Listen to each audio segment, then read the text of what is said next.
À tous, bienvenue sur votre podcast Au sommet, l'équilibre de sa performance. Et aujourd'hui, on se retrouve avec un invité, Valérie. Salut Valérie. Bonjour. Salut Lola. Salut Irina. Et aujourd'hui, on va faire un nouvel épisode sur la nutrition et aussi la nutrition sportive. C'est pour ça que Valérie est avec nous aujourd'hui. Donc, on va lui poser quelques questions sur la nutrition et elle va déjà se présenter. Valérie, est-ce que tu peux te présenter?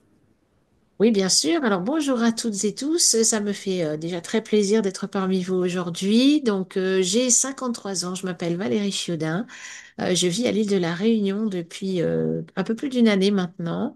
Et je suis donc coach en nutrition, micronutrition et prévention santé depuis maintenant un peu plus de 6 ans. Voilà, donc j'ai rencontré Lola il y a quelques temps et on a décidé de travailler ensemble et j'ai pu, on va dire, améliorer encore et pousser mes compétences en nutrition sportive. On a toujours à apprendre, c'est ça qui est bien. Derrière moi, j'ai une carrière, on va dire, un petit peu hétéroclite. J'ai fait plein de métiers, que ce soit dans la restauration étoilée, que ce soit dans le professorat, dans la formation, etc. J'ai été entrepreneur quasiment toute ma vie. Et ben, je le suis toujours. Et ben, je suis ravie de partager voilà, ce moment avec vous et d'apprendre encore plein de choses. Merci beaucoup pour cette présentation. Pour remettre un peu de contexte, effectivement, on s'est rencontré avec Valérie il y a maintenant un peu plus d'un an, je dirais. Un an et demi. Et on a commencé à collaborer ensemble très vite après notre rencontre, finalement, pour proposer en fait des accompagnements aux sportifs d'un point de vue mental et nutrition, puisqu'on s'est rendu compte chacune de notre côté qu'on n'avait pas forcément les compétences dans ces deux domaines. Donc le fait d'allier un petit peu nos forces permet de proposer des choses un peu plus larges et surtout plus orientées avec des coachs qui communiquent entre eux. Donc c'était un peu notre idée. Donc on a créé un programme qui s'appelle Nutrimental aujourd'hui pour justement accompagner les sportifs dans ces deux domaines-là. Et aujourd'hui, c'est pour ça qu'on avait vraiment décidé d'inviter Valérie pour pouvoir parler un peu plus de ce sujet, parce qu'on avait déjà fait un premier épisode avec une invitée sur tout ce qui était cycle menstruel, comment adapter sa pratique par rapport à son cycle menstruel. Et aujourd'hui, on veut vraiment intervenir sur la nutrition. C'est un domaine qu'on maîtrise pas forcément beaucoup toutes les deux. Donc l'idée de mettre un petit peu en avant cette discipline, apporter quelques conseils pour les sportifs, mais aussi pour les entraîneurs. Donc, est-ce que Valérie, tu pourrais revenir un petit peu sur un petit peu les bases de la nutrition? Qu'est-ce qu'il faudrait connaître en tant que sportif? Quels sont pour toi vraiment les prérequis pour pouvoir être bien dans sa performance et en bonne santé? Oui, alors la première chose que j'ai envie de dire, c'est que la nutrition, c'est tous les jours. Parce que souvent, les sportifs que je rencontre font de gros efforts de nutrition, on va dire, juste avant l'entraînement ou avant et après, parce que c'est les périodes importantes où ils ont besoin d'être en forme, etc. Et en fait, ce qu'il faut bien comprendre, c'est que notre métabolisme, il travaille au quotidien, il se fatigue au quotidien et il a surtout une grande mémoire. C'est-à-dire que si on n'en prend pas soin pendant certaines périodes, eh bien, il saura s'en souvenir. Et pour les sportifs, il ne faut pas qu'ils s'en souviennent et qu'ils nous envoient de la douleur ou qu'ils envoient des fatigues excessives au mauvais moment. Donc, ce qui est le plus important à retenir déjà, c'est que la nutrition devrait, dans l'absolu, faire partir de notre vie tout le temps. D'accord? Et se dire que on peut faire des excès, hein, on peut, comme tout le monde, parce qu'il ne s'agit pas de se priver, il ne s'agit pas de se frustrer, ça c'est la pire des choses à faire justement, mais c'est plutôt d'avoir une vie dans l'équilibre comme toujours. Comme j'ai toujours, c'est les excès qui sont mauvais. Donc l'idée c'est de se dire, bah oui, j'ai le droit à boire un petit peu d'alcool, j'ai le droit de des fois manger des choses moins traditionnel, un peu ce qu'on appelle la malbouffe, hein, j'y mets des guillemets, mais un peu ça, mais de se dire que ça doit rester quand même des choses d'exception et que c'est une hygiène de vie. En fait, la nutrition, c'est avant tout aussi une hygiène de vie de tous les jours. Voilà, ça c'est le plus important pour moi. Et après, il n'y a pas besoin d'être non plus un expert. Je pense qu'il faut savoir écouter son corps. Alors cette phrase fait souvent rire les gens, mais non, elle n'est pas drôle. En fait, quand on dit écouter son corps, ça veut dire qu'un sportif, d'autant plus que d'autres personnes, a des signaux dont on reparlera sans doute au cours de de ce podcast, mais il a des signaux qui lui disent attention, blessure possible ou attention, extrême fatigue. Et des fois, eh ben, ils ne l'écoutent pas ou ils ne l'entendent pas. Et c'est là qu'il faut intervenir, on va dire. Voilà. Mais la nutrition, c'est tous les jours. Voilà ce que j'ai envie de dire en un premier temps.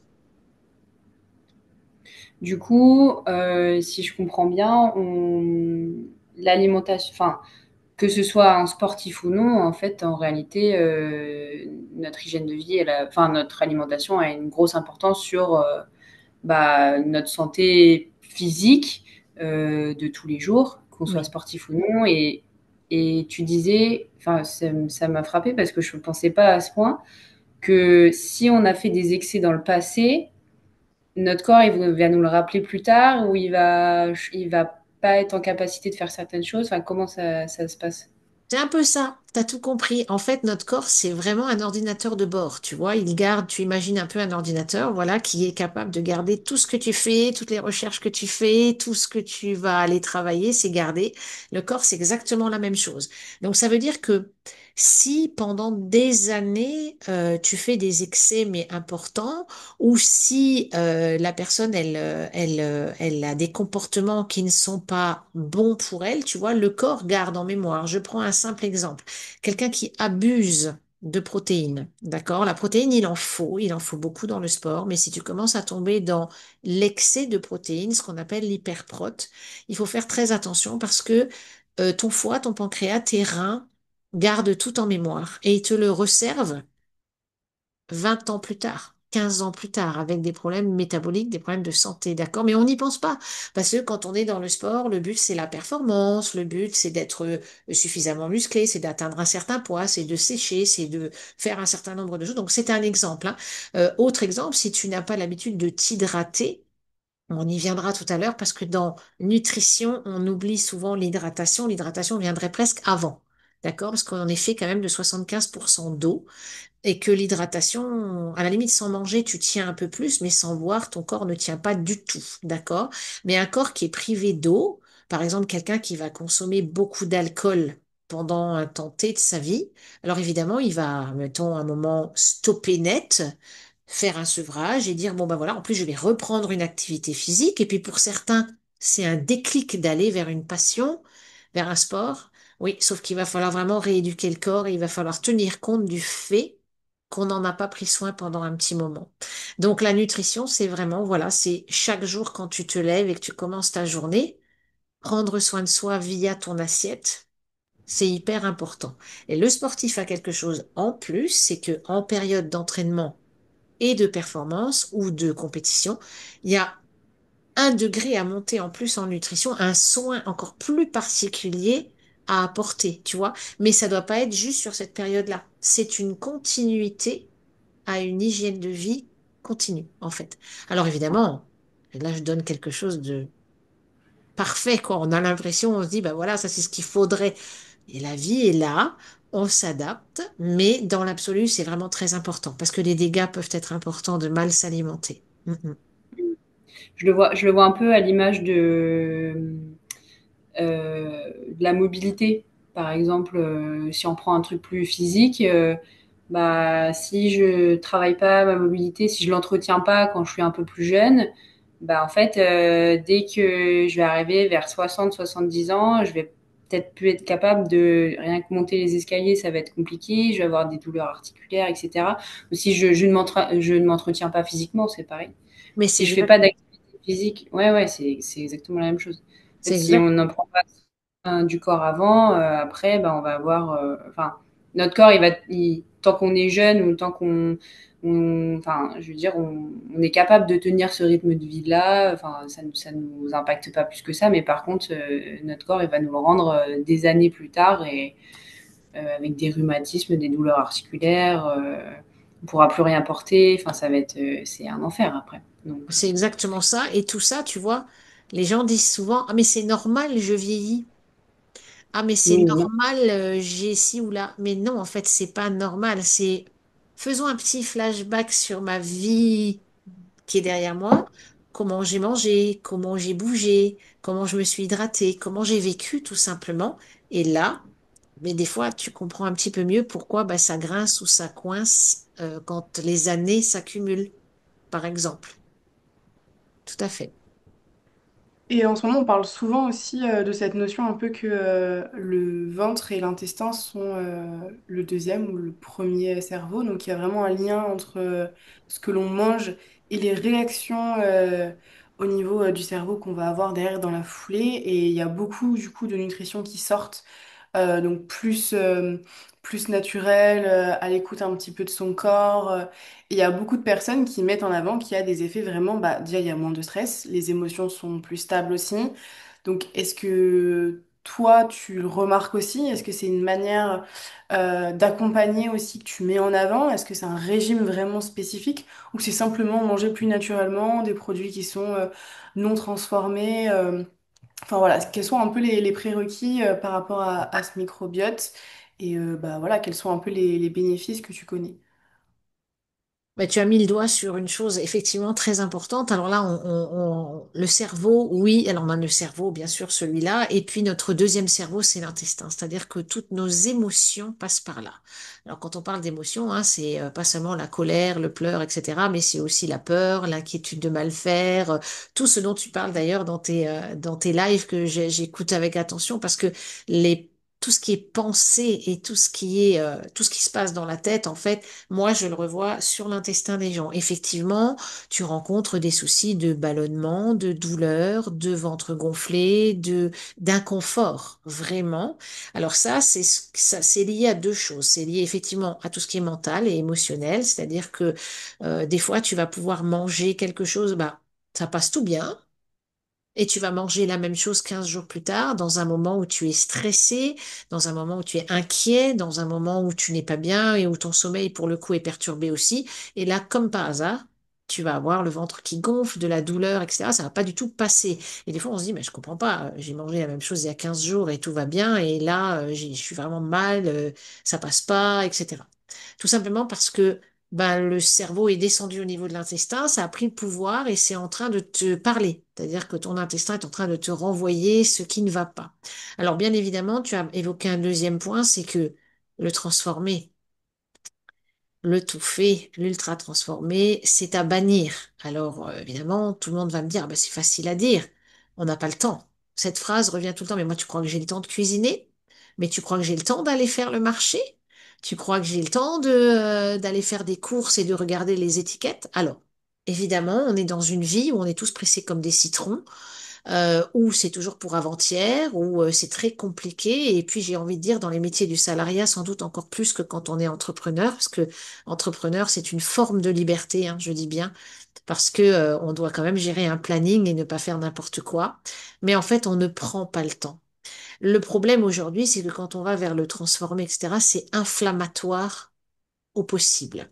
Inflammatoire, ça veut dire que ça va mettre le feu dans nos organes, ça va mettre le feu dans le corps. Et l'inflammation, c'est la base de toute maladie et de toute douleur. D'accord? Donc, mange du sucre transformé, bois des boissons bourrées, pareil, de sucre, etc.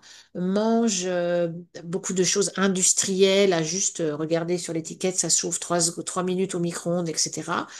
À un moment donné, c'est l'inflammation qui va rendre ton intestin malade. Donc, tu as non seulement tout ce qui est pensée émotionnelle qui passe par là, donc ton intestin réagit.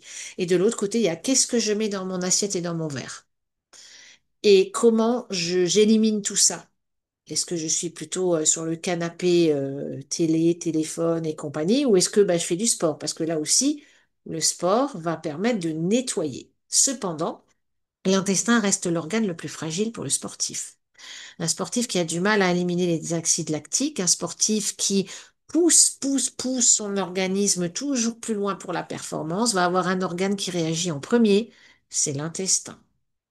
Et l'intestin doit être chouchouté. C'est vraiment, tu en as parlé, le microbiote. L'intestin, c'est le cœur et le centre de notre digestif et de notre corps. Donc, il faut vraiment le bichonner pour qu'il fonctionne bien, il fasse son travail d'élimination, il fasse son travail d'assimilation, et ça, ben, tout est lié. Et si en plus je rajoute là-dessus du stress, etc., ben, j'allume le feu encore plus, d'accord? Mais on en revient à un mot très important que je vais utiliser plusieurs fois, c'est l'inflammation. Il faut travailler là-dessus, c'est primordial. Mais l'inflammation vient aussi de nos émotions. Donc, tu l'as très justement dit, c'est lié. D'accord. Et donc, pour pouvoir calmer un peu cette inflammation, ou du moins avoir une alimentation équilibrée en tant que sportif, qu'est-ce que tu conseilles? Quelles sont un petit peu les bases? Voilà. Qu'est-ce que tu donnes comme idée de recette, par exemple, aux sportifs que tu vas accompagner? Alors déjà, c'est revenir au plus simple, d'accord? C'est-à-dire ne pas aller chercher à faire compliqué, manger de tout. Alors quand je dis de tout, j'élimine bien sûr la malbouffe, hein. Quand je dis de tout, c'est des choses du quotidien, c'est-à-dire des fruits, des légumes, des protéines, quelles qu'elles soient. Ça peut être du poisson, de la viande, des œufs, des protéines végétales, hein, parce qu'aujourd'hui, on a quand même de plus en plus de personnes qui se tournent vers la protéine végétale tout en sachant qu'elle peut ne pas être suffisante. C'est quelque chose sur lequel je travaille beaucoup. Euh, Manger de tout et plutôt en petite quantité, c'est-à-dire éviter encore une fois les excès, c'est-à-dire un gros petit déjeuner et puis un tout petit peu à midi et puis un gros goûter et puis quasiment rien le soir. En fait, ce qu'il faut éviter, là encore, c'est les montagnes russes alimentaires. C'est trouver, comme tu le disais, le mot équilibre et avoir un peu de tout. Et avoir des petites astuces. Alors, des astuces comme quoi? Par exemple, tout ce qui est cru, le manger en début de repas ou le manger en dehors des repas. Donc, par exemple, tout ce qui est fruits. Très souvent, c'est ben, je termine mon repas par une petite touche sucrée, je vais prendre un fruit. Parce qu'un fruit, c'est bon pour la santé, on est d'accord. C'est pas transformé, souvent c'est bon. Alors bon, vous n'avez pas autant de chance en métropole d'avoir des fois des fruits qui ont du goût, etc. Mais n'empêche qu'on peut en trouver. On est dans il y a des régions où il y a vraiment des bons fruits. Donc tu te dis, super, j'ai mangé un fruit, c'est bon pour moi, pas de problème. Oui, mais pas en fin de repas. Parce qu'en fin de repas, ce qui va se passer, c'est que le fruit cru va rester bloqué derrière un plat chaud. Un plat chaud qui va mettre 2 heures et demie, parfois 3 heures, ça dépend du métabolisme pour les digérer. Donc le fruit, il attend son tour. Et il fait le piqué derrière, il attend, il attend, il attend, il attend. Et il fermente, il fermente, il fermente, il fermente. Donc le peu de nutriments, vitamines, minéraux qu'il avait perdu depuis longtemps. Mais pendant qu'il attend, il envoie pas forcément des bons sucres et il envoie des ballonnements, il envoie des maux de ventre, il envoie des gènes et en l'air de dire, oh, c'est quand mon tour, quoi. Donc, pour éviter tout ça, on va manger nos fruits. Alors, soit en début de repas, si on aime ça, je pense au melon, par exemple. C'est quelque chose qu'on mange plutôt en entrée, en début de repas. Donc, il est digéré en une demi-heure. Les vitamines sont immédiatement diffusées dans l'organisme. Le sucre est géré. On amène la suite du repas, tout va bien. Donc, ça peut être le cas du melon. Sinon, on mange son fruit, eh bien, en collation, à 10 heures. Enfin, je dis 10 heures. Tout dépend encore une fois de l'heure à laquelle on a petit déjeuner ou à ton petit déjeuner déjà. On peut prendre un fruit en milieu de matinée, on va dire, et on peut en reprendre un en fin de journée, entre 16 et 17 heures ou entre 16 et 18 quand on a une fourchette un peu plus large. Encore une fois, digéré en une demi-heure, vitamines distribuées, pas de pollution d'aliments chauds derrière. Donc voilà, ça c'est des petites choses que je donne pour les sportifs, mais pour tout le monde. D'accord? Le cru, toujours en premier. Tout ce qui est crudité, salade, etc., mangez-le toujours avant. D'accord? Avant de commencer votre repas. En plus, dans une salade, on a souvent un filet de citron ou on a souvent un peu de vinaigre. On en parlait dernièrement avec Lola qui disait, mais oui, c'est un réflexe que j'ai. Et en fait, le vinaigre va permettre de préparer l'estomac et l'intestin en posant une pellicule autour, ce qui va faire que ça va repousser les mauvaises graisses. D'accord? Donc, mangez aussi votre cru avant, d'autant qu'il sera lui aussi mieux digéré. D'accord? Donc, commencer un repas par du cru, c'est l'idéal. Ça, c'est des petites choses que je donne. Après, restez sur des choses simples. Vous avez envie d'une collation, pensez à des amandes, des noisettes, des noix, un carré de chocolat noir. Plutôt que d'aller vers, alors je ne vais pas citer de marque, mais voilà, du chocolat de mauvaise qualité dans lequel on a 80% de sucre, très peu de cacao, etc. Éviter les gâteaux industriels, éviter ce genre de choses. En fait, moi j'ai envie de vous dire, revenez aux choses simples et de base. Et Mangez plutôt plusieurs fois par jour en petite quantité que des grosses assiettes ou des gros repas. Parce que le corps a besoin de travailler et laissez votre estomac et votre intestin se reposer entre chaque repas. En comptant à chaque fois 2h30, 3 heures de digestion. Ouais, ça c'est un truc à prendre en compte quand on mange et qu'on va s'entraîner derrière, par exemple. Toute l'énergie qui est mise dans la digestion, c'est l'énergie qu'on n'aura pas lors de l'entraînement. Donc c'est là qu'on reçoit, enfin, on ressent de la fatigue, etc. On se met à bâiller pendant l'entraînement, on ne sait pas forcément pourquoi, et du coup ça vient de là en fait. Enfin, tout le système digestif il prend énormément d'énergie et nous derrière, bah, on comprend pas pourquoi on n'arrive pas à s'entraîner comme d'habitude. Et on a toujours ce réflexe, enfin, on nous dit tout le temps, bah, quand, par exemple, quand on fait une course d'aviron, on nous dit tout le temps, bah, manger 3 heures avant. Et en fait, et peut-être reprendre un sucre rapide, un fruit, 1 heure avant la course, qui sera digéré rapidement pour se donner un petit coup de boost. Mais jamais, jamais après, enfin, jamais avant 2 heures avant la course, sinon bah, on ne sera pas dedans, quoi. On ne sera pas sur notre niveau optimal. Quoi. Mais ça, c'est des petits réflexes qu'on nous a tous dit en tant qu'athlète, manger 3 heures avant, et qu'on répète du coup en tant qu'entraîneur Ah aussi. oui. Donc ah bah, maintenant, c'est ancré et c'est même pas une question que je me pose en fait. Enfin, je me suis jamais vraiment posé la question. C'est pour avoir le temps de digérer, mais je me suis jamais dit, c'est parce que si je digère pendant ma course, c'est pas que je vais vomir, c'est que en fait, juste j'aurai pas assez d'énergie. Enfin, mon énergie sera pas correctement distribuée. Ah non, mais c'est Et complètement ça. La digestion fait partie des choses qui fatiguent le plus quand même, hein. On s'en rend pas compte, hein.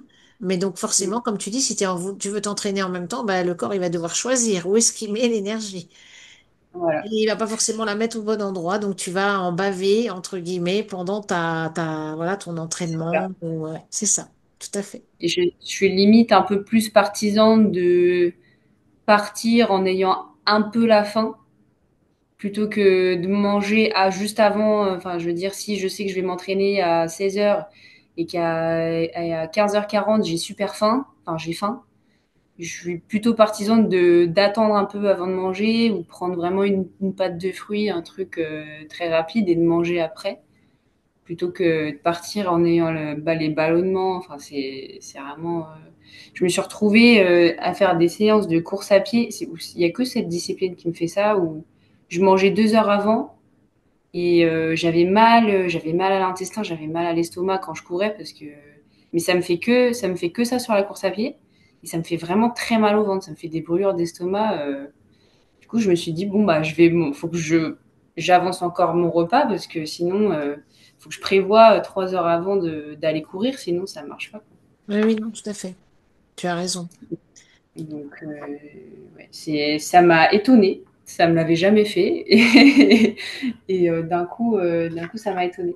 Mais on parlait un peu de pH des aliments, enfin, on parlait d'acidose chez les sportifs. Oui, Bien savoir les recycler, les utiliser, parce que tout ce qui est acidose musculaire, en fait, c'est de l'énergie qu'on vient utiliser. Après, c'est juste qu'on va saturer et c'est là que ça va nous faire mal. Mais en réalité, c'est pas un déchet, nos muscles s'en servent pour reproduire l'exercice qu'on lui demande.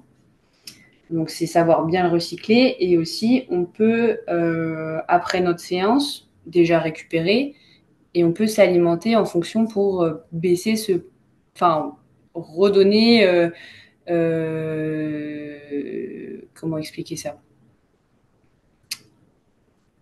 Remettre notre pH au neutre. c'est On ça. est, on est vers l'acide, donc manger des aliments qui tendent vers le basique pour se remettre au neutre. J'avais quelques listes d'aliments comme ça, Oui, notamment épinards, céleri, carottes, chou-fleur, pommes de terre, tomates. Tout ça, c'était tous ces légumes-là basiques pour redonner, enfin se remettre à l'équilibre, quoi. c'est tout à fait ça. Alors effectivement, tu te dis, bon, comment faire? Est-ce que je fais une soupe? Est-ce que je le mange cru? Est-ce que comment je refais? Mais il est vrai qu'il faut faire baisser le taux d'acidité qui est monté en flèche. Et c'est ça qui fait qu'après, effectivement, il peut y avoir de la douleur musculaire, des problèmes de récupération. Alors, je vais d'abord te dire une première chose, c'est que avant même de penser à ce que tu vas manger, pense à ce que tu bois. C'est-à-dire que Mm. je ne vais pas pouvoir rentrer dans les détails dans cet épisode-là parce que ce serait trop long et trop compliqué, mais il faut savoir une chose que il est très compliqué de trouver sur le marché des eaux EAUX hein, à boire, qui ne soient pas acides. D'accord? Les eaux en bouteille, les eaux du robinet sont acide. C'est un fait, d'accord? Donc, les plus grands sportifs savent comment faire. Il existe une eau au pH entre 8,5, 9,0 ou 9,5, qui est une eau d'une extrême qualité. Elle est alcaline, d'accord? Elle est antioxydante, donc elle va aller directement travailler sur ta partie musculaire, mais pas que, la partie articulation, la partie digestive, parce que tout est lié, hein, faut bien le savoir, hein, c'est Mm. morceaux coupés, tout est lié. Si ta digestion est acidifiée, tes muscles vont l'être. Si tes muscles et tes articulations le sont, c'est tout ton corps qui l'est. Enfin bref, c'est vraiment une chaîne, hein.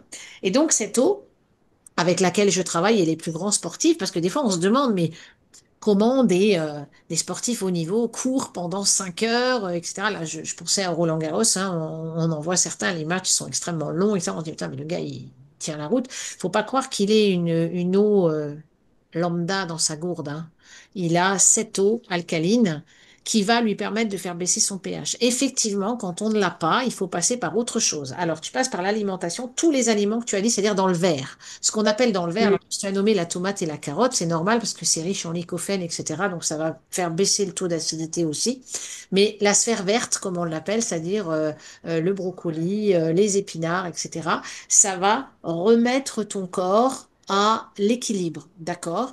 Et mais ça va prendre du temps. C'est-à-dire que ce n'est pas en une assiette ou une salade que tu vas te faire derrière ou une purée ou peu importe que tu vas y arriver. Ça va prendre beaucoup de temps, d'accord? C'est pour ça que là encore, on peut travailler avec des concentrés de fruits et légumes qui sont crus ou c'est mélangé par petites doses, etc. Moi, je travaille beaucoup avec ce principe-là pour remettre le corps à l'équilibre plus vite. Mais oui, via l'alimentation, il faut aller dans la sphère légumes plutôt que fruits pour faire baisser l'acidité du sportif, mais pas que.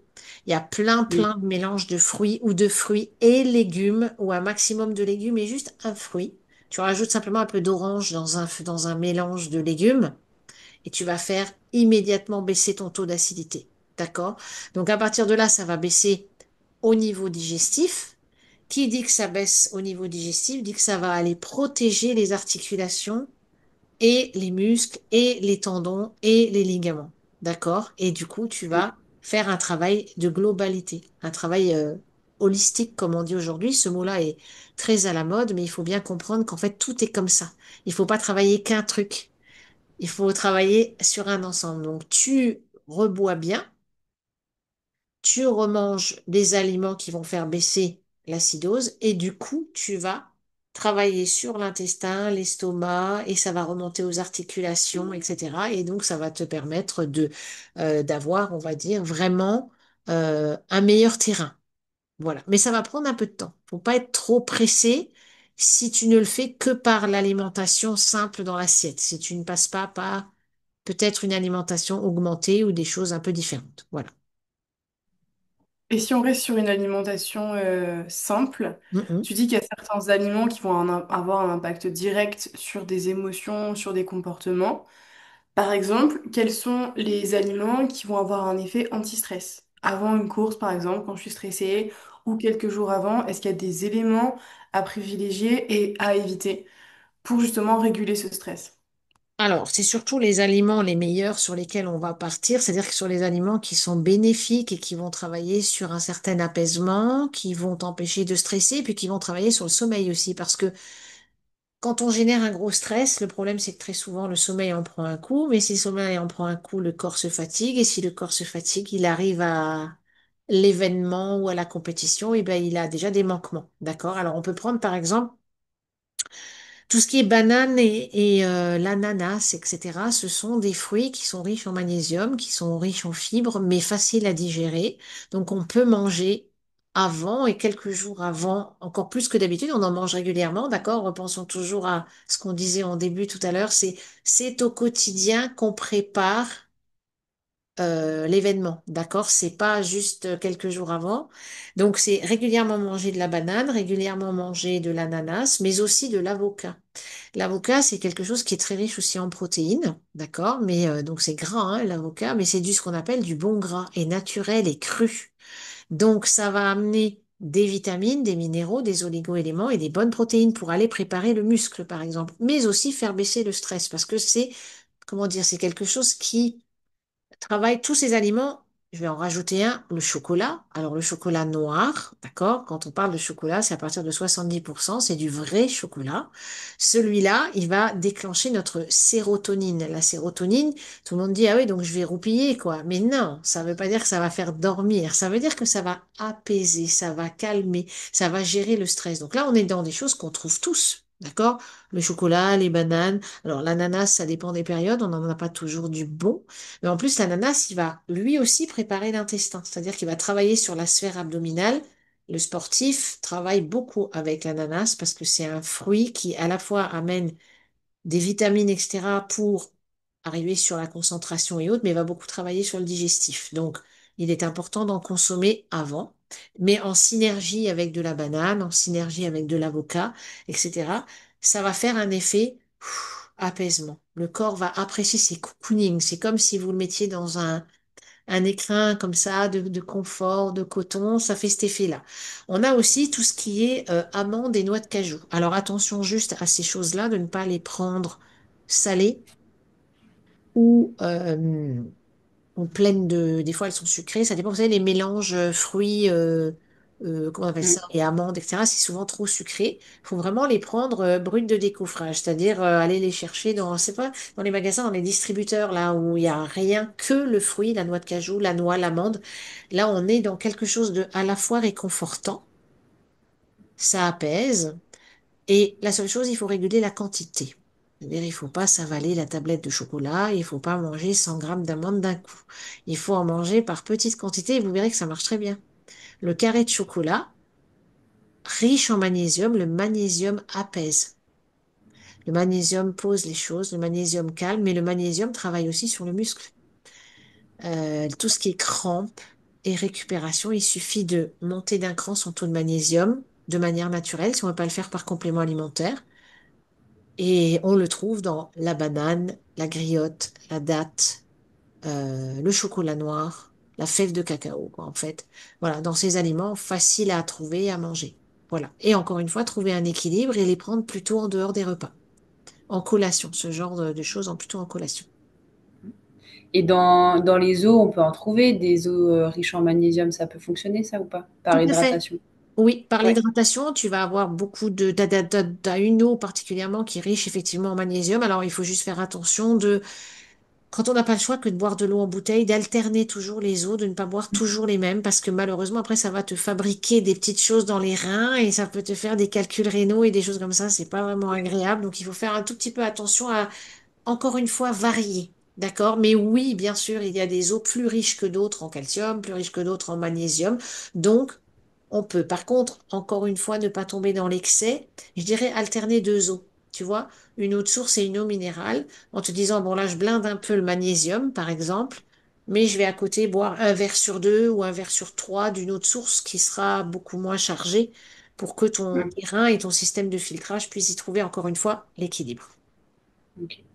Je voulais juste faire un petit aparté sur, parce qu'on parlait de la banane et de l'ananas, Oui. qui sont archi appréciés des sportifs et qui sont faciles à trouver. Et en plus, il faut savoir que c'est quasiment les seuls fruits qui ne nécessitent pas d'emballage supplémentaire. Donc, ils sont amenés directement comme ça, enfin, dans des cartons, enfin, dans des cagettes par bateau, etc. Et que c'était écologiquement les plus responsables que les autres, les kiwis qui viennent de Nouvelle-Zélande, ça c'est un peu la catastrophe. Mais banane et ananas, en général, c'est au niveau de la planète, c'est les meilleurs. Donc, D'accord. raison de plus pour les consommer. Mais voilà. Et qu'est-ce que je voulais dire? On parlait de l'eau alcaline, Oui. mais alors j'en ai jamais entendu parler. Mais c'est un secret, j'ai l'impression, c'est bien Non. gardé. C'est pas un secret, si tu veux, c'est un domaine où il y a beaucoup à faire. C'est un domaine dans lequel je me suis formée pendant un long moment parce que l'hydratation, si tu veux, c'est la base de tout. Et on ne se rend pas compte en fait que lorsqu'on boit de l'eau en bouteille, on est sur un pH de 4. Quand on boit de l'eau du robinet, on doit être pareil entre 4 et 5, c'est-à-dire qu'on a des eaux chargées, chargées, chargées, qui sont lourdes, d'accord, et qui sont chargées en métaux lourds, etc., mais d'une acidité redoutable. Euh, Souvent, quand on teste l'eau du robinet, tu sais, on reçoit, oui, votre eau, elle est bonne, il n'y a pas de problème. Et si on fait le petit test du pH, oh bah fiche, elle est bleue. Tu te dis, bah, c'est bizarre, parce que l'eau du robinet, elle devrait pas l'être. Bah oui, c'est un petit peu les communes qui mettent du chlore dedans pour la rendre bleue et qui mettent des sulfates et autres. Et donc, si tu veux, bah, elle est faussement alcaline. Elle va réagir tu sais, aux petites gouttes que l'on utilise pour faire virer l'acidité ou pas. Mais en réalité, elle est acide. Cette acidité-là, on la comprend pas toujours, mais si tu veux, c'est une horreur pour nos articulations, une horreur pour notre digestif, pour nos douleurs, etc.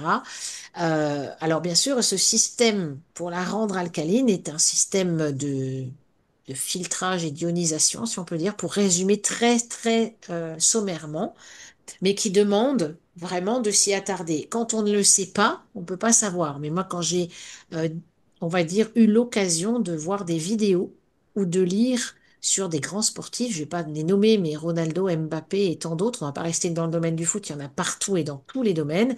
Celui qui s'est fait battre au tennis, là, je me rappelle plus, qu'il avait 38 ans, l'autre en avait 25, il a couru pendant 5 heures, il n'en pouvait plus, mais en attendant, il a vachement bien tenu pour 38 ans.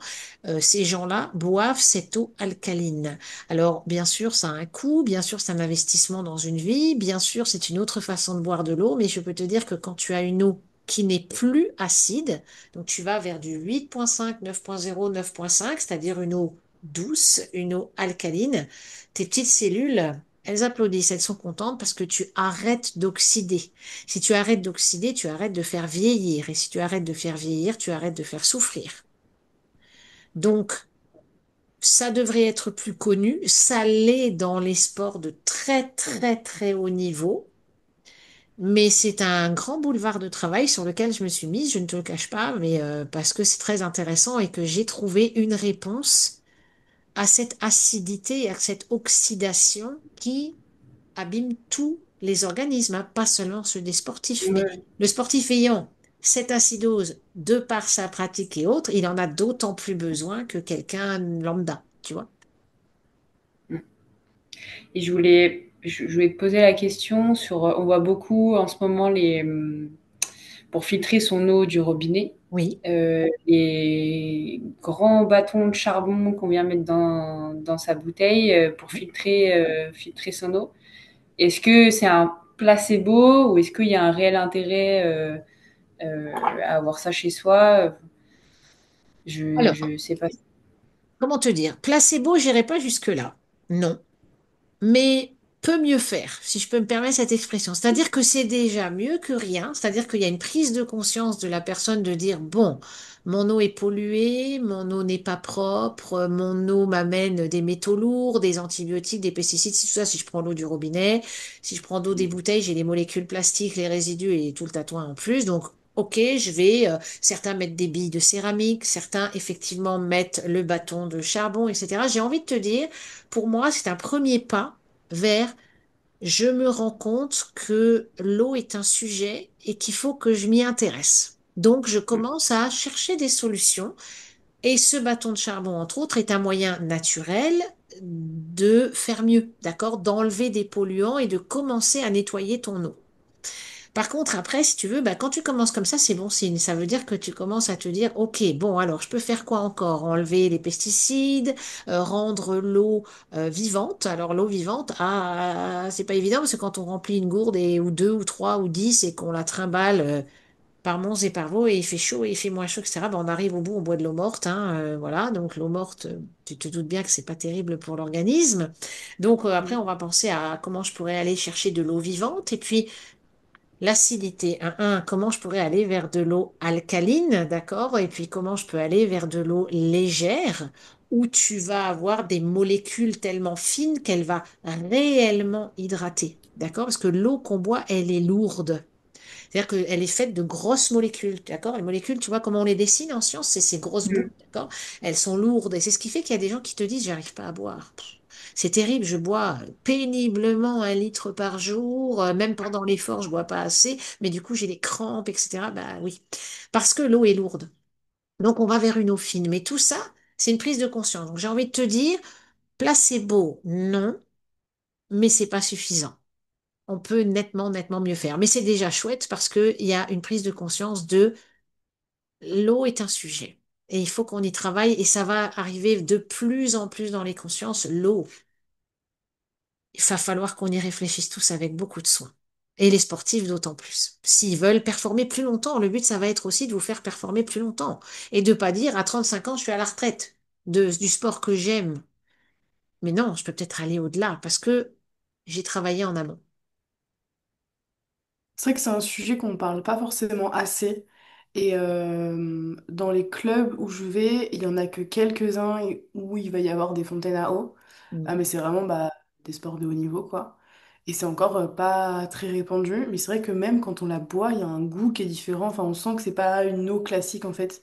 Et il y a un goût de rien-y, en fait, parce que tu te dis, bah, c'est vachement agréable. En plus, elle est fraîche, etc. Donc c'est vrai que c'est un sujet qu'il faudrait encore plus creuser et ça pourrait faire l'objet d'un épisode entier, je pense, parce qu'il y a tellement Oui, de tout choses à fait. Je pense à aussi, parler. par exemple, une question, est-ce que vous savez que l'eau et notre hydratation se calculent par rapport à notre poids?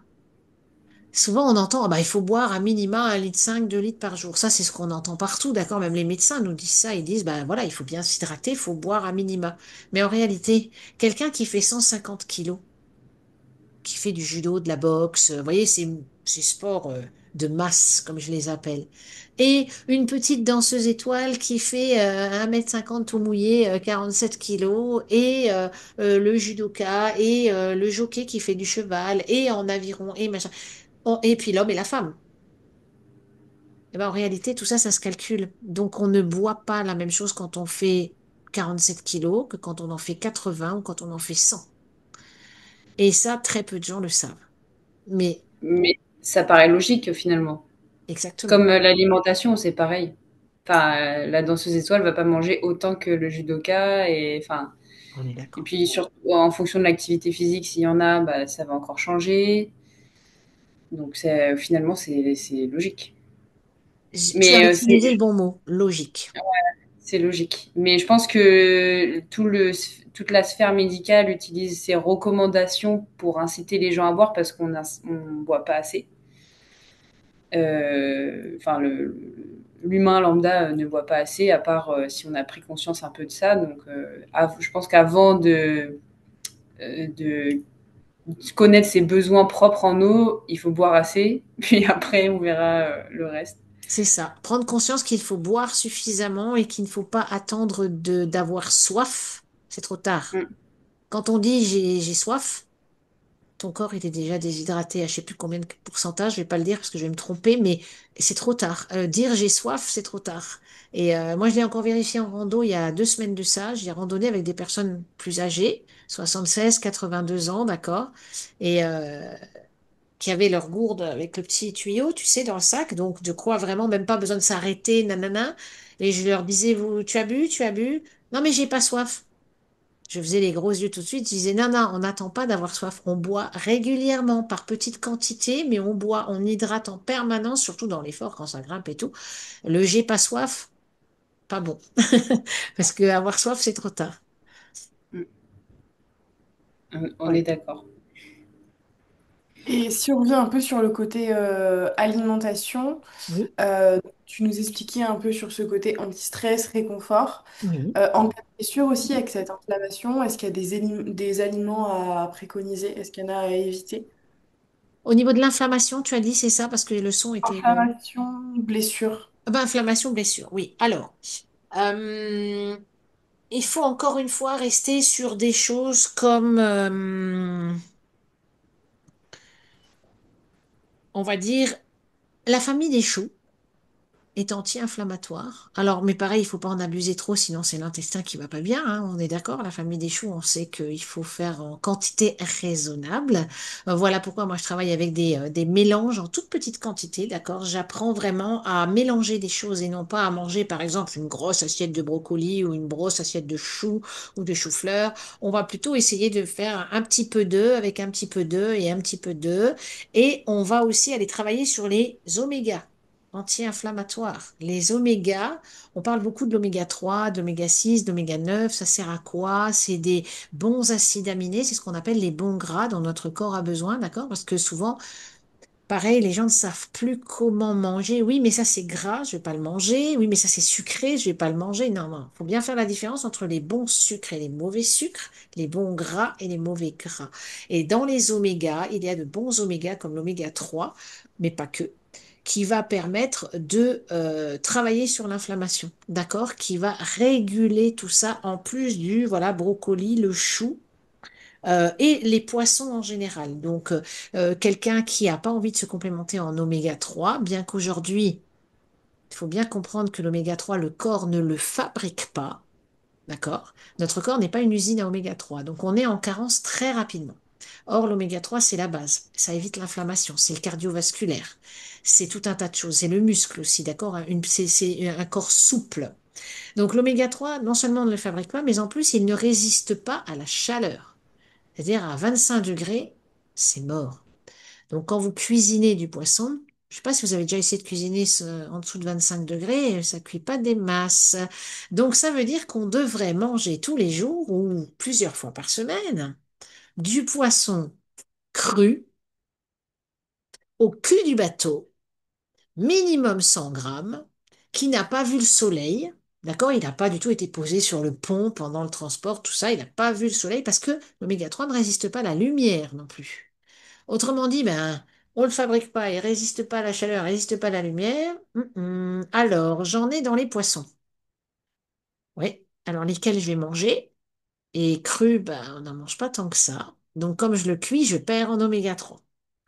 Je vais mettre de l'huile dans mes salades. Riche en oméga 3, c'est marqué sur la bouteille. Hein? Une bouteille qui est transparente, c'est ça? Qui était à la lumière dans le rayon du magasin, qui a été à la lumière sur le parking du supermarché en attendant d'être rangé, etc. Ah zut, donc mon oméga 3, il a pris la lumière. Donc, bon, bah, il va falloir que je trouve des moyens. Donc, voilà pourquoi on préconise pour les sportifs, tout autant que pour tout le monde, de prendre des omégas à côté, d'aller bien les choisir sous forme concentrée très souvent, mais parce que entre le corps qui voilà qui fabrique pas et ni chaleur ni lumière, bah, les vrais oméga, on a du mal à les trouver. Et pourtant, c'est anti-inflammatoire. Et pourtant, on en a besoin. Et pourtant, c'est des bons acides aminés pour notre cerveau, parce que le cerveau, c'est un gros bout de gras, hein, faut quand même le savoir.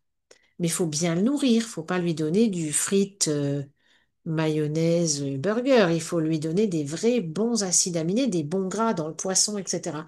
Mais qu'on cuit. Donc, on perd encore en nutriments et en apports.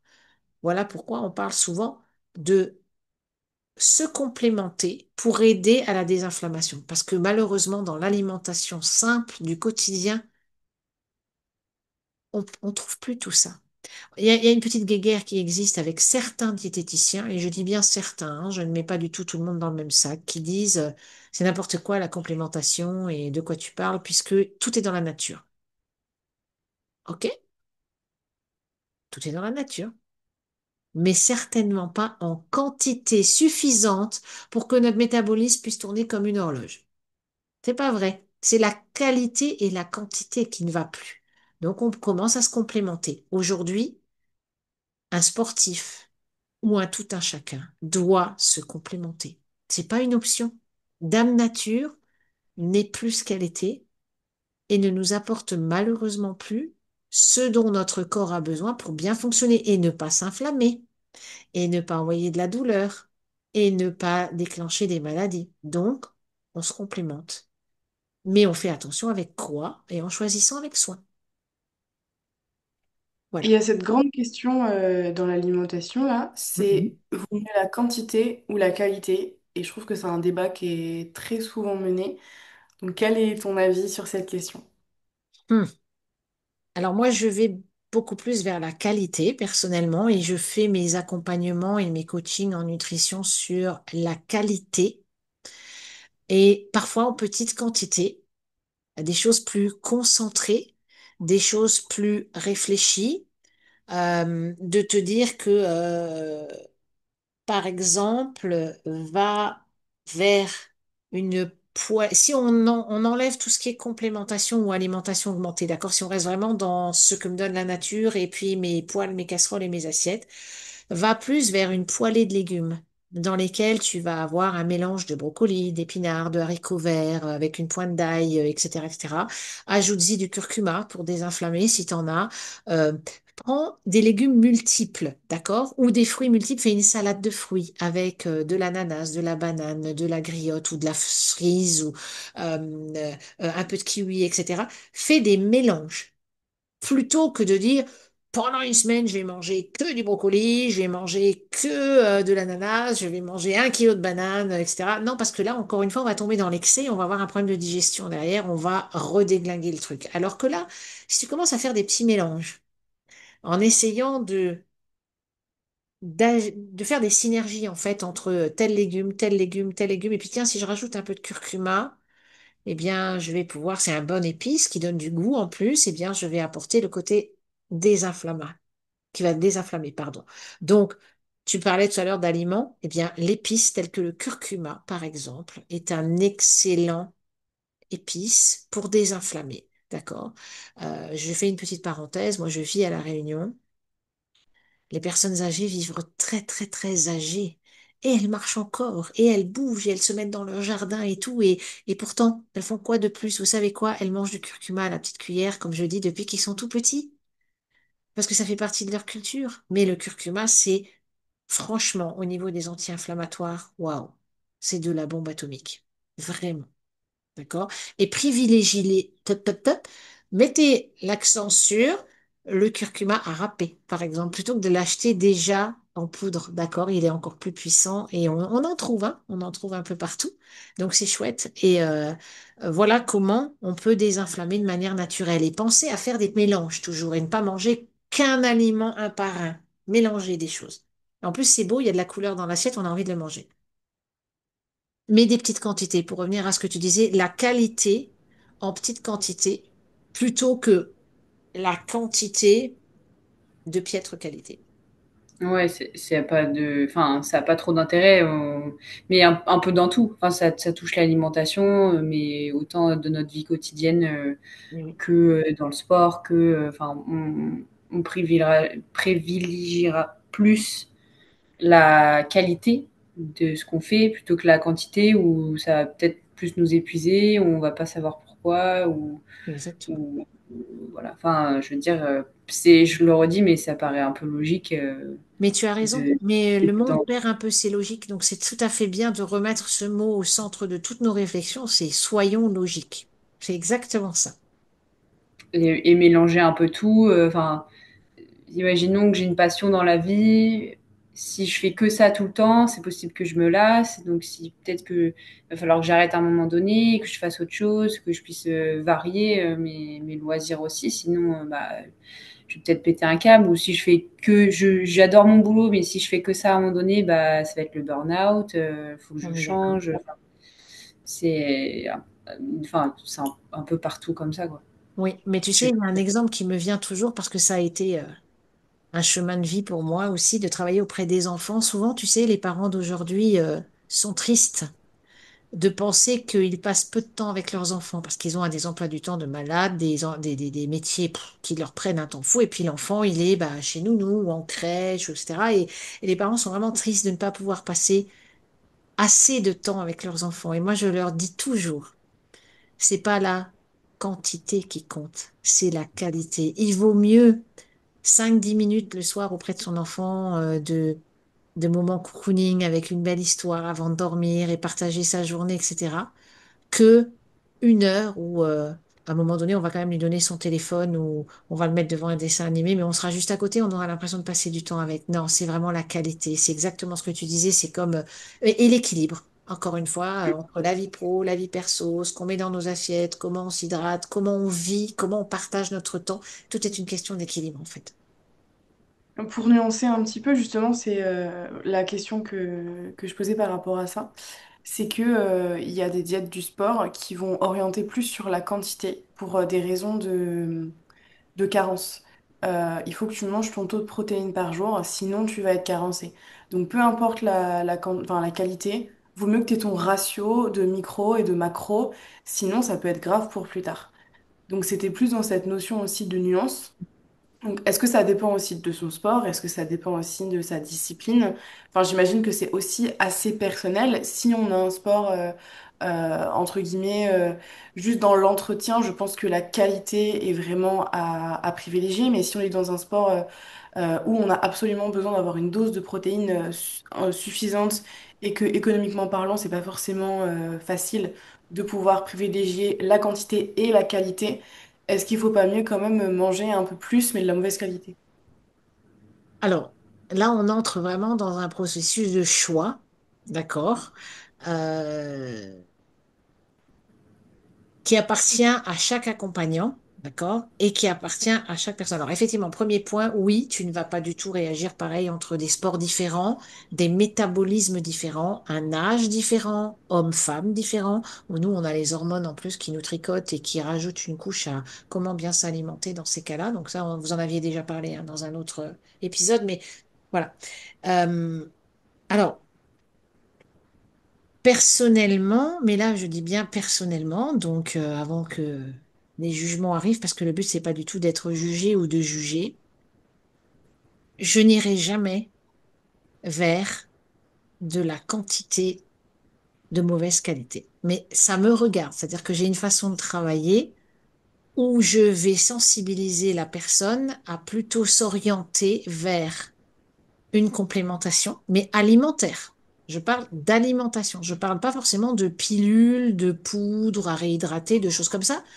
Ou si je vais vers là, je vais faire très attention. Je vais vous donner un exemple. Pour quelqu'un qui va avoir besoin de plus de protéines, plutôt que de l'envoyer vers de la protéine en grosse quantité et de mauvaise qualité, c'est-à-dire une forme de malbouffe et une forme de manger jusqu'à plus pouvoir, mais surtout, faut de la prot, faut de la prot, faut de la prot. Je vais lui dire, OK, on va aller chercher peut-être un apport en protéines différent via un shaker. D'accord? Donc une poudre qu'on va réhydrater. Par contre, et là encore, je le dis bien, c'est à titre personnel, je ne vais jamais emmener vers de l'hyperprotéiné. Jamais. Parce que j'en ai vu les dégâts. Je l'ai travaillé avec des médecins fonctionnels. On a remarqué ce qui se passe. Comme je l'ai expliqué en début, c'est que l'hyperprotéiné, c'est bien sur le moment, mais les dégâts sont considérables dans les années qui suivent. Donc pour moi, on rigole pas avec ça. C'est pas quand c'est fait qu'il faut s'affoler. C'est trop tard. D'accord? Donc, quand on a 40 ans et qu'on a des tas de soucis de digestion, ou les reins, le foie, etc., qui commencent à avoir des soucis, c'est un peu tard pour... mais il faut se rappeler de ce qu'on a fait 20 ans plus tôt. Moi, je vais plutôt vers encore une fois, un équilibre en protéines, c'est-à-dire que la personne va s'alimenter avec des protéines du quotidien, le poisson, les huiles, etc., mais où on sait qu'il manque des choses. Je vais rajouter des omégas et je vais aller mettre un shaker. Mais ce shaker, il va être contrôlé, c'est-à-dire que je vais par exemple aller sur de la protéine végétale, de pois jaune, de riz, avec toutes les vitamines pour être dans à peu près 38% de protéines. C'est-à-dire un équilibre, encore une fois, mais qui, accumulé à ce qui a été mangé à côté, va monter le taux de protéines, mais de manière intelligente, d'accord? Pas en allant vers une quantité de mauvaise qualité. Vous comprenez ce que je suis en train de dire? C'est-à-dire, je vais amener plus de protéines, en plus de mon alimentation, mais de forme intelligente. 38%, on est plutôt pas mal à l'équilibre. Je vais aller chercher des vitamines, des minéraux. Je vais aller chercher un taux de sucre bas parce que pour pas qu'il y ait un pic ou des chutes de glycémie derrière, donc je vais aller chercher un taux de sucre équilibré et je vais aller chercher un shaker dans lequel il va y avoir aussi un niveau de digestibilité, c'est-à-dire qu'il va être rapide, maximum 40 minutes, pour que le sportif n'ait pas une lourdeur digestive qui puisse arriver au mauvais moment. D'accord? Donc je vais plutôt privilégier ce genre de choses. Donc, je ne suis pas une anti, mais je suis une anti mauvaise qualité en grosse quantité. Je vais plutôt aller chercher un apport protéiné intelligent. Alors oui, on me traite parfois de pénible. Celle-là, elle est chiante, hein, elle va chercher les trucs compliqués et tout. Non, non, non. Je pense à la personne qui est en face de moi et j'ai pas envie que dans 10 ans, elle se dise, punaise, à l'époque, j'ai pris ça, j'ai pris ça, j'ai pris ça, et maintenant voilà le résultat. Non, on augmente, mais en cherchant une vraie bonne protéine, qui de toute façon va être un plus, mais sans être de l'hyperprot trop dosé. On va vraiment chercher, encore une fois, l'équilibre. Ce mot-là, de toute façon, il revient dans mon vocabulaire 15 fois par séance. Trouver son équilibre. Et les protéines, même s'il en faut plus, il faut aller chercher une bonne protéine. Par exemple, est-ce que ça répond à ta question? Oui, oui, ça répond à ma question. Mais du coup, enfin, peut-être que tu pourrais nous expliquer une journée typique, par exemple, bah, pour un rameur qui va avoir deux courses dans une journée sur un week-end. Qu'est-ce qu'il doit manger le matin? Est-ce qu'il peut prendre une collation? Qu'est-ce qu'il mange le midi?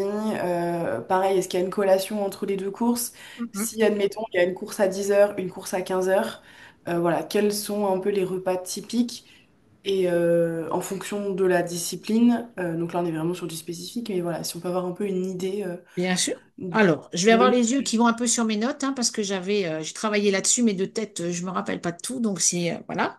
Alors, on a pris l'aviron parce que c'est un sujet qui nous tient à cœur et qui est une discipline en plus assez particulière, parce qu'en plus, voilà, tu m'expliquais que parfois vous aviez une course le matin, puis une autre l'après-midi, donc c'est au milieu de tout ça, comment je tiens le cap sur toute cette journée-là. Alors, je vais recommencer par répéter ce que je t'ai dit. Déjà, c'est tout au long de ta vie et de ta semaine qui précède et des mois qui précèdent où tu as une hygiène de vie, d'accord? Parce que ton corps, il a besoin d'être suivi. Il a besoin d'être entendu et pas juste au moment T, parce que tu n'arriveras jamais à rattraper des carences ou des mauvaises habitudes en quelques jours ou quelques heures, d'accord? Il faut bien te dire que c'est un travail au quotidien, d'accord? Et que le corps te remerciera 1000 fois et te renverra de l'énergie, de la force, pas de douleur, de l'endurance, parce que tu l'auras respecté tout au long de ta vie.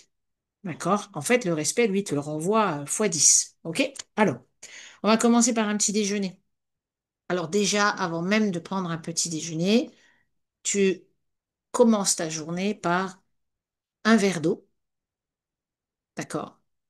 Avant même de manger. Tu bois un verre d'eau de 25 centilitres minimum. Pourquoi? Parce que il faut appeler ton estomac et lui dire, Allô, on va se mettre en route, là, il y a du boulot, je vais commencer à manger, d'accord? On lui met pas tout de suite platch le repas dans le ventre, on va le faire redémarrer. On en prend normalement deux des verres d'eau, mais beaucoup font un verre d'eau et un verre de, avec un peu de jus de citron dedans, une petite cuillère de miel et une eau tiède. On détoxine ces toxines accumulées la nuit et on lance l'estomac dans son travail de digestion, d'accord? Donc, soit on prend deux verres d'eau parce qu'on n'aime pas le citron, on n'a pas envie le matin, ça va pas, voilà. Soit on aime bien et on fait d'abord le verre d'eau, puis un verre avec un peu de citron pressé, une pointe de miel et on met un peu d'eau tiède, d'accord? Parce que l'estomac, il faut savoir qu'il monte à 60 degrés pour digérer. Donc, on l'aide à monter en température doucement. Donc, ça, c'est avant même de déjeuner, ok? Après, on prend un petit déjeuner et on va commencer par un apport en vitamines. Donc, ton fruit, tu vas le manger en premier. Une petite banane. Je dis bien une petite, hein, on n'est pas obligé d'aller chercher le régime de grande banane. On prend une banane de taille raisonnable parce que c'est calorique la banane, hein, c'est quelque chose qui cale bien. On va chercher un kiwi. On va chercher en pleine saison, on a fait un peu de salade de fruits, donc on va prendre une salade de fruits qu'on aura préparée soi-même la veille, dans laquelle on n'aura pas mis de sucre blanc, on n'aura pas mis de sucre raffiné, on va plutôt aller mettre un filet de miel ou un filet de sirop d'agave, par exemple, qui est d'un sirop naturel non transformé, sucré, avec indice glycémique très bas, mais pouvoir sucrant haut. Donc la veille, tu t'es pris. Oui, je t'en Est-ce que je peux prie. te poser une question? C'est venu comme ça. Est-ce que le sirop d'érable, ça peut rentrer dedans ou pas? Oui, il rentre dedans, alors en plus petite quantité parce que c'est fort sucré, mais le sirop Oui, d'érable oui, ouais. vient d'un arbre, d'accord, d'une feuille Oui, d'arbre, oui. etc. Donc oui, on est sur le même principe, l'agave étant un cactus, etc. C'est pareil. Voilà, donc on évite les sucres blancs, mais par exemple, la veille, on s'est préparé une petite salade de fruits ou le matin, on a le temps, on coupe. Alors pareil, si on peut, c'est l'idéal, faire une demi-clémentine avec un quart de banane et puis quelques fraises parce que c'est la saison et puis un demi-kiwi. Et encore une fois, tu amènes la synergie de différents fruits et pas qu'un seul. Donc c'est top. Ça, c'est dans l'idéal. Je commence mon petit déjeuner comme ça. Après, j'amène de la protéine. Alors, le matin, c'est le moment où on devrait manger salé et gras. Alors, quand je dis salé, ça ne veut pas dire sursalé, ça veut dire on évite le sucre, on évite la confiture, on évite ce genre de choses, les céréales achetées en commerce bourrées de sucre raffiné, etc. On va plutôt vers le salé quand on aime. Mais en principe, on arrive à basculer petit à petit. Donc, on va manger du jambon, on va manger de la viande de grison, par exemple, qui est pas trop grasse, mais hyper protéinée. On va même manger, pour ceux qui aiment, du saumon. On va aller manger un petit peu de fromage, on va aller manger un œuf. Donc, en tous les cas, il faut mettre une protéine. Certains n'y arrivent pas, donc ils vont aller chercher un peu de fromage blanc, un bon fromage blanc. Là encore, n'allez surtout pas vers les 0%, etc., qui sont transformés et vraiment mauvais. On prend une vraie protéine, on mange un peu de fromage blanc, du bon fromage blanc de qualité, ou un bon yaourt. D'accord? Si on est contre le lait de vache, avant même que ça soit posé comme question, allons vers le chèvre ou la brebis. Aujourd'hui, il y a plein de choses, voilà. À savoir que les yaourts végétaux n'ont pas les mêmes apports. On fait attention, d'accord? C'est pas les mêmes protéines. Donc, on va ramener de la protéine. Et on va ramener un féculent. Alors un féculent, on oublie le pain blanc, on oublie les viennoiseries, on oublie tout ça, on va plus vers des pains spéciaux. Un pain complet, un pain aux céréales, un pain noir, un pain du sportif, comme il en existe avec des cranberries, des tas de choses dedans. Et si on peut, on le grille à minima. On le passe au grille-pain. Pourquoi? Parce que le fait de le passer au grille-pain, sans le faire forcément trop griller, juste un peu toasté, ça va brûler l'amidon qui est dans la mie. L'amidon, c'est du sucre.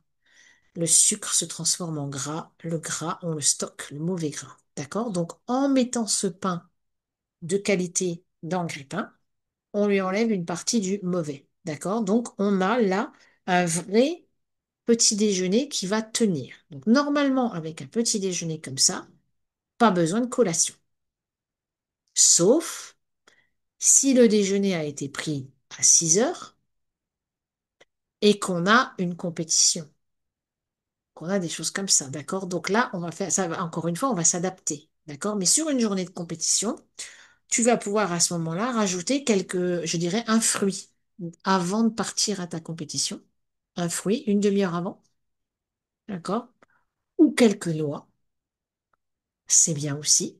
Si maintenant le petit déjeuner n'a pas été complet comme je l'ai annoncé là, là, on peut introduire un shaker de protéines intelligentes.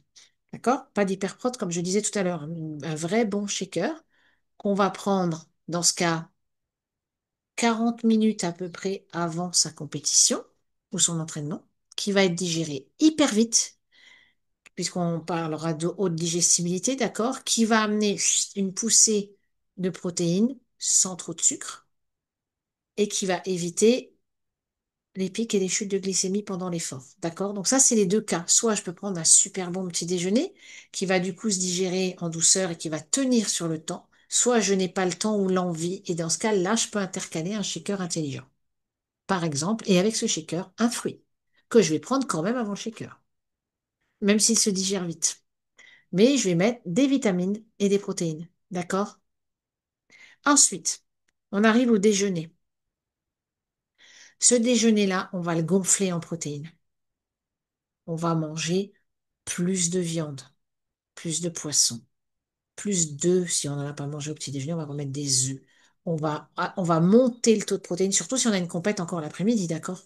Donc là, on va gonfler. Le midi, c'est vraiment le repas où on va plus gonfler la protéine. On va bien sûr mettre à côté des légumes crus avant de commencer mon repas. Une petite salade de carottes, une petite salade de betterave, quelques tomates cerises, un peu de concombre, etc., etc. Ensuite, je vais prendre mon plat chaud avec plus de protéines. Si on faisait une assiette, on aurait une demi-assiette de protéines et le reste pour le milieu. En cas de compète, hein, je m'entends, d'accord, on est sur une journée type, hein. Et on va avoir les féculents et les légumes en ayant moins de féculents que de légumes, mais des féculents quand même suffisants parce que en sucre lent, c'est quand même important. Mais il faut pas surcharger l'estomac en digestion. OK? Donc, on va aller vers des féculents complets que l'on va cuire al dente. pour que l'indice glycémique reste bas et que ma digestion soit optimisée. D'accord? Parce que plus on cuit, plus le taux de sucre il monte et plus le féculent, il est lourd à digérer pour l'intestin et l'estomac. D'accord? Donc on le cuit al dente, il faut que ça croque encore. OK? Et en dessert, j'évite le fruit cru. Je reviens sur ce que j'aime, j'ai envie de dire un truc un peu classique, sans, on évite tout ce qui est crème pleine de sucre, hein, d'accord, les crèmes vanille, les crèmes chocolat, les crèmes, tout ça, on va plutôt vers un yaourt nature, et on va mettre quoi dedans? Un filet de miel, un filet de sirop d'érable, un filet de sirop d'agave, on va plutôt aller vers quelque chose de comme ça, que, voilà, ou alors on va manger une compote. Une compote, ce sont des fruits cuits, donc à la fin du repas, zéro problème de digestion, avec un taux de sucre contrôlé, et tout va bien. On va pas en manger, pareil, la moitié du pot, on va manger un petit ramequin, quoi. Voilà. Ça, c'est le midi. Après, le soir, on va alléger, on va laisser souffler le corps, mais on aura, après la compétition, pris une collation. Et là, cette collation, elle peut être différente. Alors, elle peut être soit de fruits crus et d'oléagineux, donc noisettes, amandes, tout ça, et un carré de chocolat. On a le droit de se récompenser. Aussi, on a fait un effort, le corps a besoin de réconfort, il a besoin d'être chouchouté. Soit on sait et on connaît son corps et on sait qu'au niveau récupération, au niveau musculaire et autres, on a obligé de travailler, on a besoin de la protéine. Et à ce moment-là, on va refaire un shaker. Encore une fois, en protéines contrôlées, on peut en refaire un parce que là, on va travailler dans je récupère, je répare, j'aide mon corps à se refaire. D'accord? Ça va? Voilà. Donc, pensez à toujours avoir de l'énergie. Donc, avec les carbohydrates, c'est-à-dire tout ce qu'on mange pour avoir de l'énergie, dont les fruits, etc. On a les protéines pour les muscles, les bonnes graisses saines et les bonnes huiles. Et comme l'a dit tout à fait justement Irina tout à l'heure, à chaque fois, c'est à minima 2 à 3 heures avant l'effort. Donc, il faut jongler. Tu me parlais d'une course à 15 heures. Tu manges avant midi Hmm. pour que la digestion démarre entre midi et demi. Parce que si tu commences à manger à midi, et que la digestion, elle démarre après, t'as plus le temps, enfin, tu risques une lourdeur digestive à un moment donné. Et donc, j'en reviens à l'hydratation. Là, c'est avant, pendant et après l'effort en grande quantité. Et éviter les, oui, mais je vais pas boire beaucoup parce que je vais avoir envie de faire pipi. On va transpirer pendant l'effort. Le corps a besoin de, donc forcément, on n'a pas beaucoup envie de faire pipi, ça s'élimine autrement. Donc, on boit avant, pendant, après. Ça va? Je, ouais, je pense que c'est un peu, enfin, dans ce monde-là, on privilégie énormément les sucres lents, tout ce qui va être féculent, pâtes, riz, Oui, bien sûr. euh, surtout les pâtes. Je vois les jeunes Complète. à manger. Souvent, ouais, c'est des pâtes complètes, mais en bonne quantité et pas beaucoup de légumes en général et protéines, ça va. Enfin, c'est assez correct, mais c'est souvent beaucoup, beaucoup de pâtes parce qu'ils se disent bah, j'ai plus d'énergie, il va falloir que je mange à fond et finalement, c'est peut-être pas la chose à faire, quoi. Surtout le midi, entre deux courses, je les vois avec leur gros Tupperware de pâtes et je me dis bon, bah, c'est peut-être un peu beaucoup là. En général, ils mangent la moitié et puis ils laissent à côté en plus. Donc voilà, et j'ai le souvenir de ça, c'est un souvenir en tant que rameuse où mon entraîneur il nous disait, enfin on faisait notre course, on avait une course l'après-midi et du coup après notre course dans l'heure qui suit, on avait une bouteille de ceinture à boire, donc d'un litre 25 je crois, ouais, un litre 25 avec deux carrés de sucre dedans et un sirop type grenadine ou un truc comme ça. Mais pas beaucoup. Hein, mais... Et on avait bah, la bouteille entière à boire dans l'heure qui suivait notre course. Et j'étais là, bah, ça me paraît beaucoup déjà. Et puis pourquoi tout rajouter dedans? Enfin, je comprenais pas trop l'intérêt. J'ai dû le faire une fois. Et puis après, ça m'a saoulée, j'ai arrêté. Mais ouais, je comprenais pas trop l'intérêt. Enfin, il a pas su nous expliquer plus que ça, quoi. Alors c'est À bien parce part que que tu c'est as une façon de senti d'instinct que c'était pas terrible. ouais, bah, je me suis dit: «Ça me paraît beaucoup, j'ai jamais fait ça», bon, enfin, Alors déjà, euh, l'hydratation se calcule que par l'eau. Dès que l'eau est oui. aromatisée, ça ne compte pas dans l'hydratation. Donc déjà, qu'elle soit aromatisée par n'importe quoi, un sirop, un thé, du café, tu vois ce que je veux dire? Dès que ce n'est pas de Mmh, l'eau en l'état, elle compte pas dans dans l'hydratation. Déjà. Après, les sucres, bon ben voilà, non, non. Vaut mieux à ce moment-là remanger un peu plus de fruits, tu vois, aller chercher de l'ananas, aller chercher de la banane, aller chercher des fruits de saison, etc. Booster vitaminement parlant, tu vois, et en remontée de sucre avec plutôt des choses naturelles. On évite les mmh, sirops, on évite les carrés de sucre, au secours. À la limite, prends une pointe de cuillère de miel, mais à part ton eau. C'est-à-dire, tu sens que tu as une petite chute de sucre, tu vois, t'es pas très bien. À la limite où tu prends quelques raisins secs ou un peu d'abricots secs, des choses comme ça, tu vois.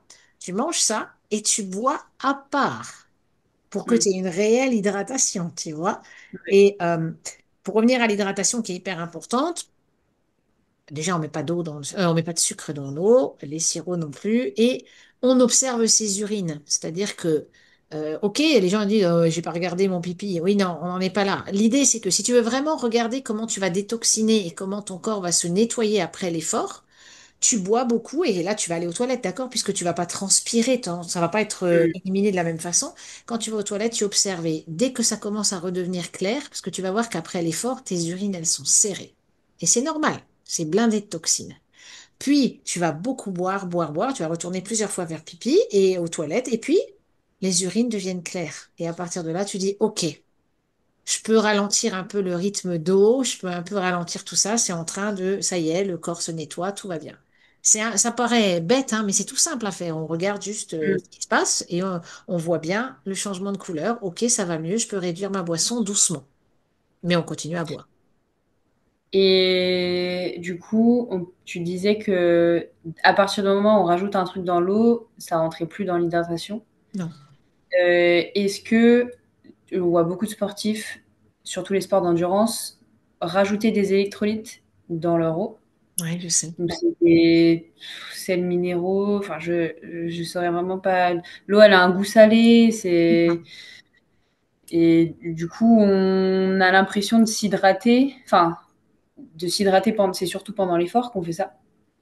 Alors c'est vrai que Euh, ça pousse un peu l'hydratation, c'est encore différent quand tu mets des sels ou des électrolytes, comme tu dis, c'est différent de la menthe ou des feuilles de je sais pas quoi et du café truc, tu vois, c'est encore différent.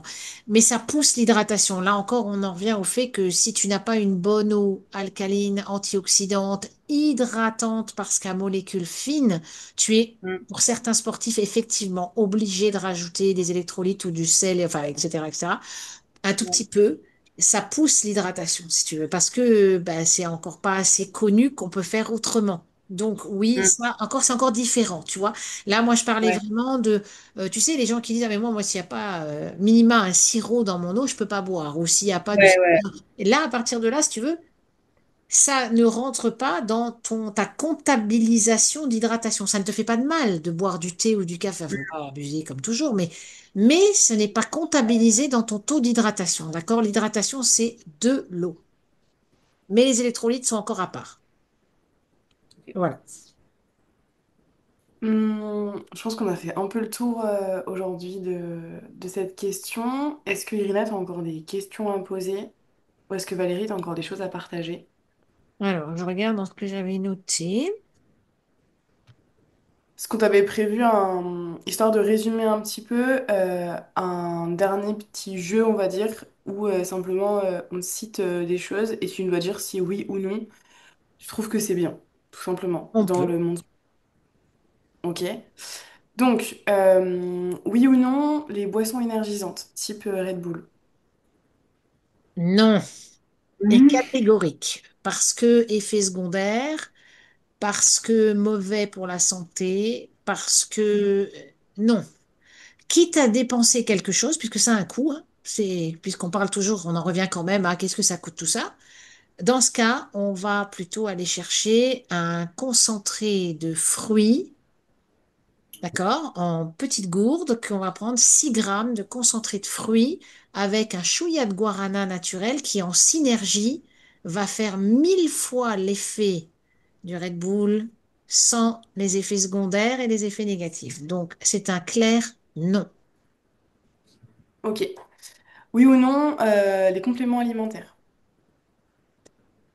Oui et non. C'est-à-dire, plutôt alimentation augmentée, comme fruits et légumes crus, vivants, propres, que l'on consomme sous forme d'alimentation au quotidien tout au long de sa vie.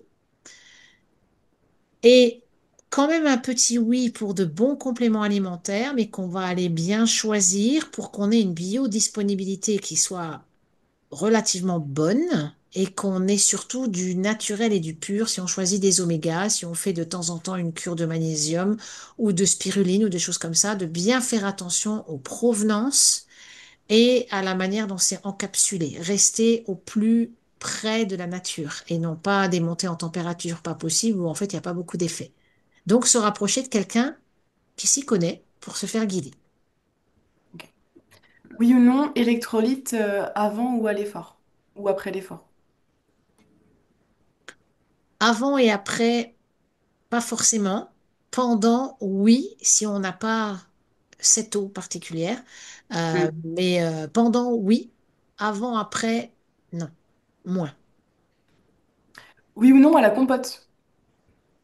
Ah, alors oui ou non à la compote, ça va dépendre quand est-ce qu'on va la manger et de quelle qualité elle est.